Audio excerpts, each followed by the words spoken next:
За тэгэхээр шинэ хараа хотыг сэргээх одоо энэ ерөнхийлөгчийн зарлагтай энэ төсөл одоо эхлээд явж байгаа. Тэгээд энэ хүрээнд бол одоо энэ жил энэ орхны хөндөд бид нэр ойн газар за модуржуулгын мэрэгжлийн одоо маш олон байгууллагууд, уулуурхайн компаниуд хамтраад нийтдээ бараг хагас сая шахуумад тарьсан.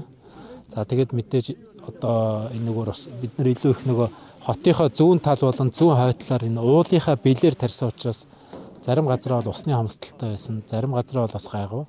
За тэгээд энэ жил харьцангуйгаар бас манай орхон гол маань сайхан урсаж, орхон голоос зарим нь зөөж услууч.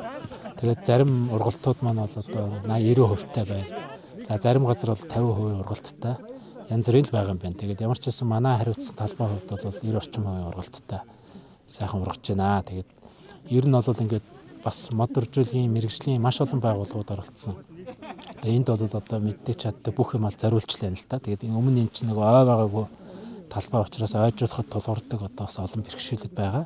Гэхдээ ер нь алсын зорилго нь бол энэ одоо орхны хөндөд хот босоход бид нэр одоо энэ зүүн талд болон хойд талд нь одоо ингээд ой болгоцсон байх ийм бол үндсэн зорилготой ажиллаж байна.